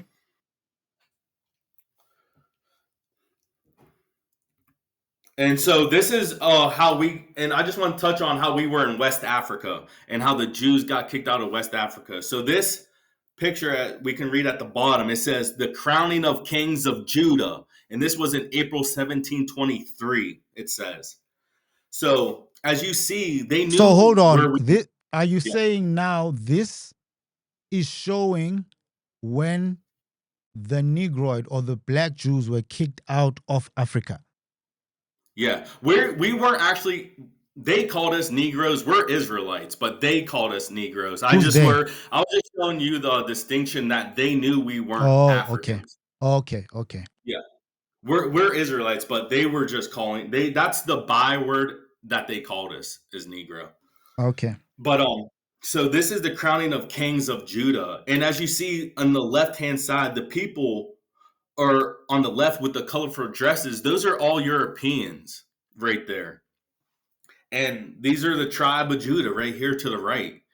And this is him, the king, getting crowned. And as you see in the middle of it, we were worshiping snakes.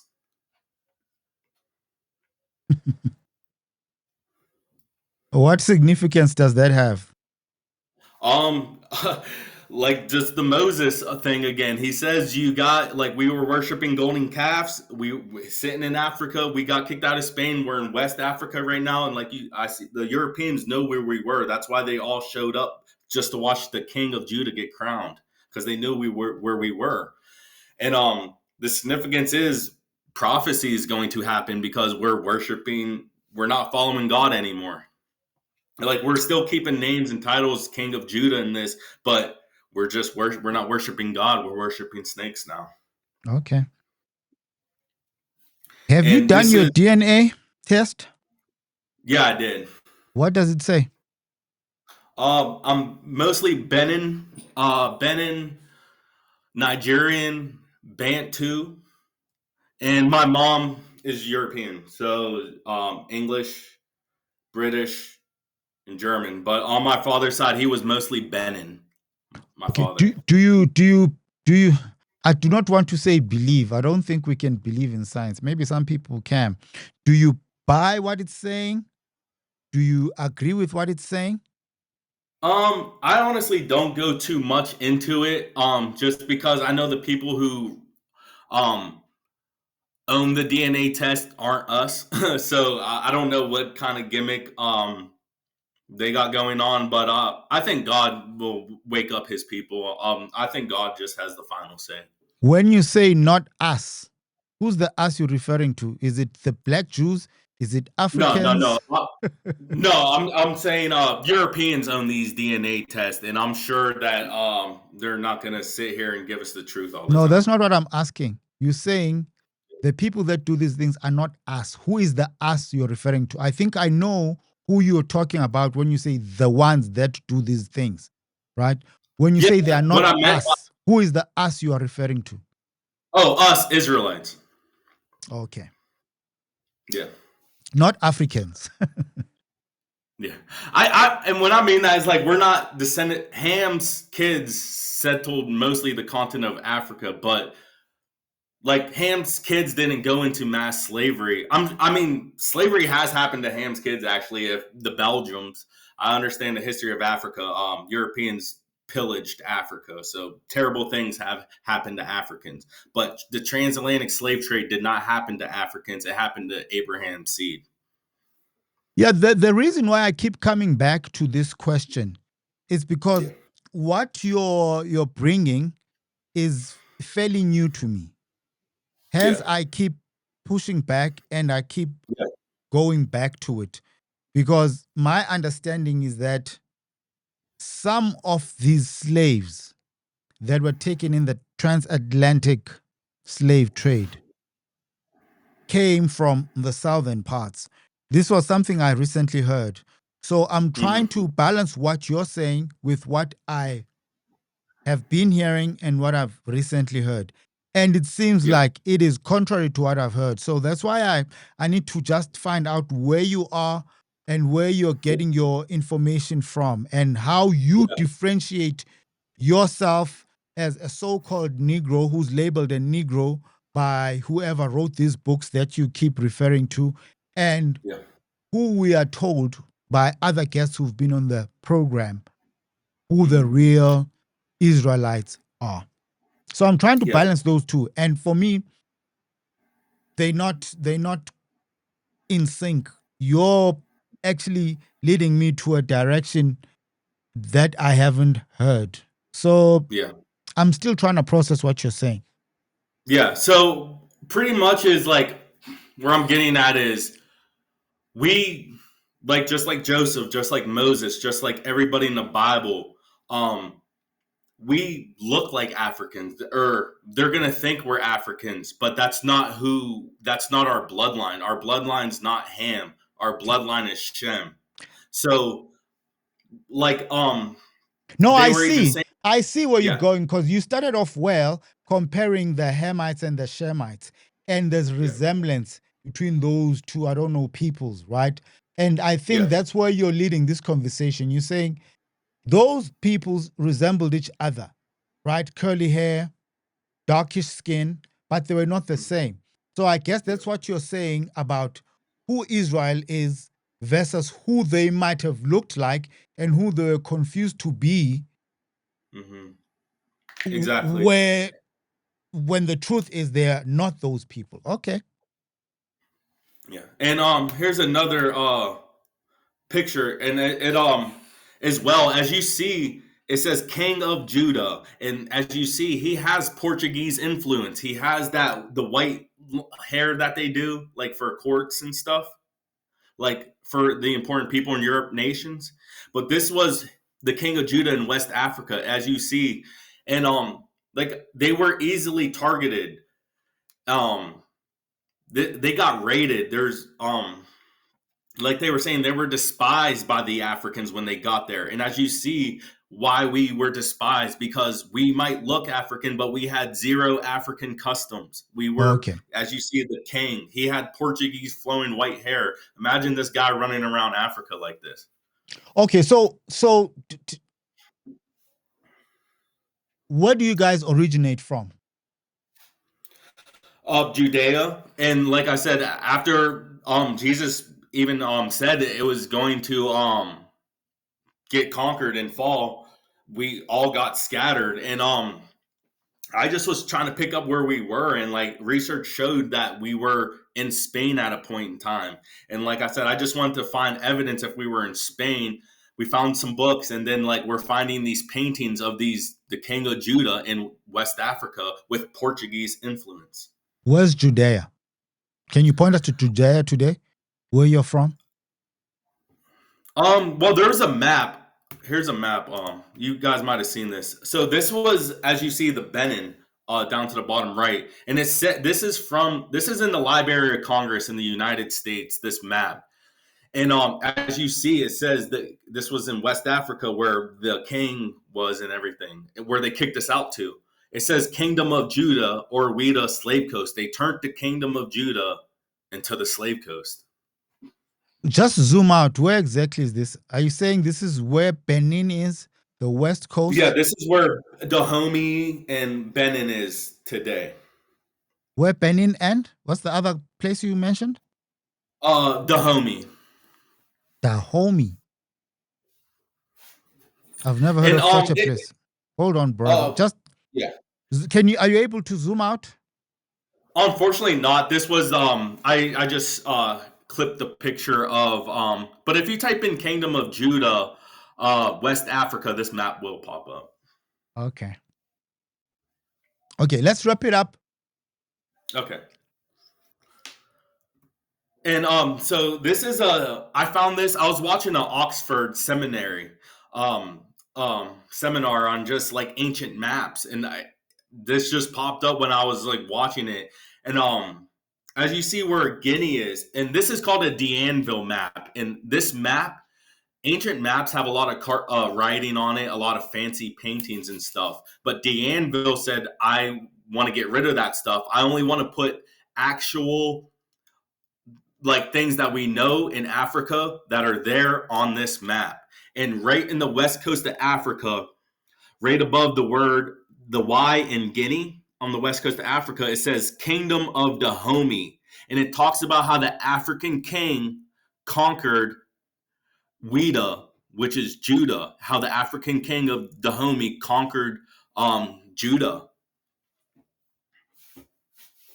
Okay. Okay. Do you know of the Lemba people?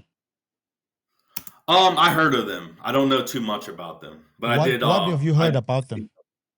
That they are Jewish. That not Jewish. I shouldn't say that. Or they have Jews. They are the Jews. I heard that.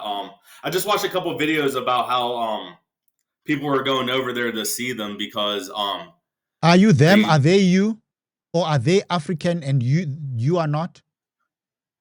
No, I mean, if they're Israelites, they're Israelites. I think we're all Israelites. I believe we're Israelites are in Africa, South America. I just believe we're scattered. Okay, you're confusing me now. You're saying we're all Israelites.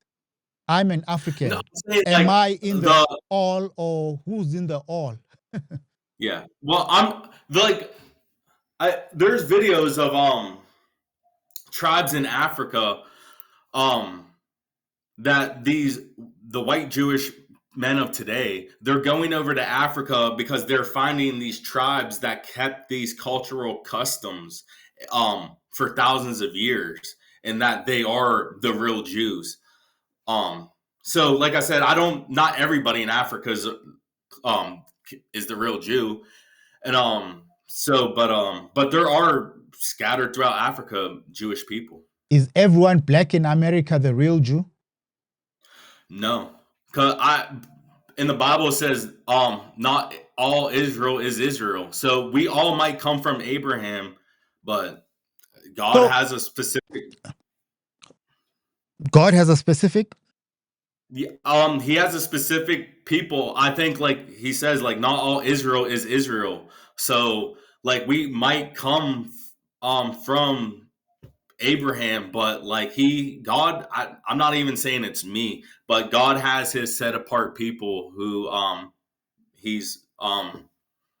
who he has as Israel. How and why would you say you are a Jew, a descendant of Judea or from there, when okay, then again you said you don't agree with what the DNA results say or show. Because if they say you've got Benin lineage or ancestry, then that would mean you're African and you are not a descendant of the Jews.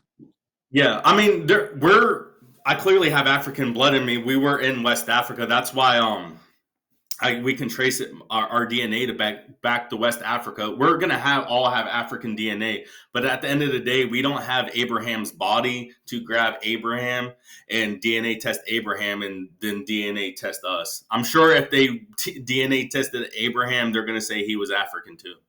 Okay, you said you are descendant of which tribe? I believe that we are from the tribe of Judah. Is that what you said earlier about you now? Yeah, I think the people that were on that were taken from. I have a map. Let me. No. Before you go to the map, go to Yeah. the map. But did you link yourself to a tribe, one of the 12 tribes earlier? Yeah, just we know the tribe of Judah was in West Africa. And like I said, if we are going off and as you can see where the route was were taken, the west coast were we can see where these people were taken, the tribe of Judah. So like I said, we that's where we come from. That's literally my ancestors aren't from America. So it's just, we were taken on that transatlantic slave trade to West Africa. I meant to America, and as you see, all across the tribe of Judah was scattered. Okay. No, because I'm trying to figure out where you got to a point, and this is what I've come to notice with people that come on the podcast. Everyone wants to see himself or his people or his family as a descendant of ancient Hebrews or ancient Israelites. And Mm-hmm. in so doing, they come across as demonizing anyone else who is not part of his family or his tribe.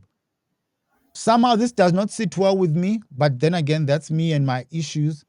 So I was Yeah, trying to figure out how you got to a point where you realize that you are a descendant of the people of ancient Judea. yeah.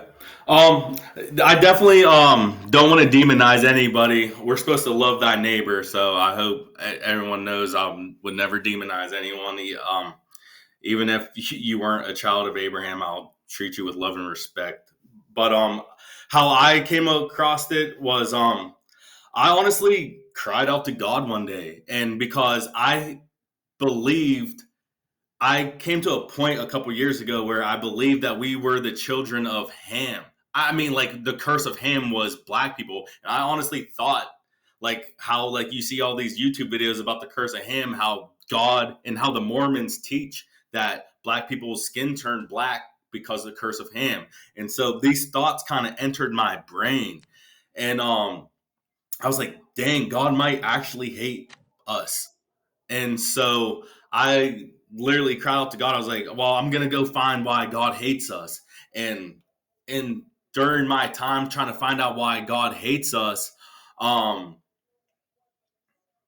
I came across this was a couple years ago. I gotta find the verse, but somebody I was watching a Dante Fortson video, and he was like in the like as I'm trying to find this, I'm clicking on the video, and one of the first thing he's because I said, "Why us, God? Why us?" And the first video I seen was, "Have you ever said why us?" Blah blah blah. He was like, "You are fulfilling Bible prophecy," and he gave the verse. I gotta find it of it saying like we will cry out, why us? And like that's where my journey has started. Like it was the opposite. Like we broke the covenant. God doesn't hate. We're not the curse of Ham. The reason why this is happening to us is because we broke the covenant and we fulfill Bible prophecy. As we end it off, brother, what Yeah. would you want someone to walk away with after watching this interview? Yeah. Just the simple fact that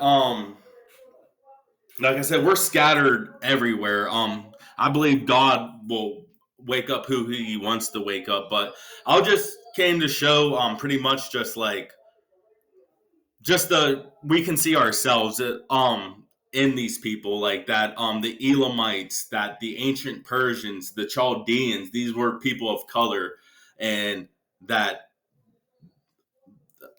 they blended in with the Hamites, and like we should they label us African American, but like we are the Israelites. Some like I think people know who they are, and we're waking up. People are waking up every day, so one person might wake up from this, which is and like realize who they are. So I just want like people to see themselves, I guess, in some of this artwork. Okay, there's always something that comes up hey, maybe we've been, or the people that have been coming here have been wrong all along, and you are coming with the truth. What are some of the traditions that you see in, I'll call it the Old Testament of the Bible, that you see in your people today still practicing, whether culture or customs? Yeah, so I'm from North America, and honestly, we lost everything. So to say that any of us in North America kept ancient customs, um, we got scattered and lost our names. I want to show one more thing real quick. So there's nothing that you've kept. No, we lost just I this will help understand. So in Babylon, First No, no, Daniel no. I'm second. still. Are you still elaborating on this point that you've lost everything? Yeah, You we can't lost. relate to any of the customs. No, no. I don't. As far as I know, nobody in North America. We lost our names. We lost our heritage. We lost everything over here. Yeah, I'm on the slide that you're showing now. Yeah. Okay, so this was in Babylon. So first Daniel second 17. Then Daniel went into his house and made the thing known to Hanani, Mishael, and Azariah, his companions. Daniel second, the king answered and said to Daniel, whose name was Belshazzar, art thou able to make unto me the dream which I have seen and interpretation thereof? So we know America is modern day Babylon. And just like Daniel went Shadrach, Meshach, and Abednego to the right, they were thrown in the furnace. That wasn't even their real names. And Daniel got his name changed in Babylon as well. They were calling Daniel Belshazzar. They were calling Hanani, Mishael, and Azariah, Shadrach, Meshach, and Abednego. They lost their names in everything in Babylon. And when we touched down in Babylon, as you see to the bottom left, Uncle Charlie, Uncle Sam, we're not getting called our original names we were in West Africa with, or we were in Spain with, or we were in Judea in 2,000 years ago. We weren't. We lost our names in Babylon, just like Daniel did, and just like Shadrach, Meshach, and Abednego. Yeah. No, no. I get how we could lose names and some of the identifying labels. But in terms of customs, those are Yeah. things that are taught to descendants of the people through the Yeah. generations, right? And I'm Yeah. thinking, if you're saying you're the people Yeah. and the ones that have been here, that are here, are not the people, then how come the ones that have been here, being here is in Africa now, who have been keeping these customs, who have been told and who have lived these Yeah. things through generations by being told how to do them, how to follow Yeah. them, and they somehow are not the ones, and the ones that they have forgotten, not the No. names, but the Yeah. customs, happen to be the So real ones. no, no. So the ones in Africa are. I'm not saying they're not the real ones. Like I never went to Africa, and I don't know much about who like the Lemba people. So I'm not here to discredit anybody. There's definitely Israelites in Africa, 100%. But like the Bible verse said, He sent us according to our deeds and our will. Only around 300,000 of us got sent to North America. Over 1 million got sent to South America. And as like as we know how bad it was in Babylon, that's why not it wasn't 1.4. God sent us specifically everywhere he wanted to send us. And we there are books, I should have maybe included them. When we were on the slave ships, there was books writing about how the slaves on the ship coming over were saying Yah, Yah, Yah, like Yahweh. They were shouting that, and there and when they came over, there's books about how some of these slaves were getting interviewed and how they were saying that they had separate populations, just like the books and said of the African population. They had different burial grounds, they had different customs. Everything they did was different than the Africans that they were around. The slaves were saying. All right, let's end it off, brother. Thank you very much. What are your parting words? If you enjoyed this one, give us a like, share it with people that you think might find value, and give us a comment on how you are receiving Brother Timothy's message today. Your parting words, Brother Tim? Yeah, I just want to thank everybody for tuning in, and yeah, I just hope everyone has a good day. I do have an Instagram. If anybody, I guess, wanted to message me, it's Clemons. It's Clemons, my last name _21.